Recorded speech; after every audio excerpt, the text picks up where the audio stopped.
السلام علیکم. ماشاءالله دا د رود سیمه کوږ کڅ دی،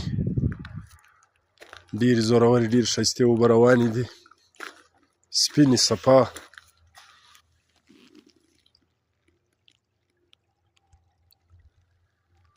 دا په توګي مانده کې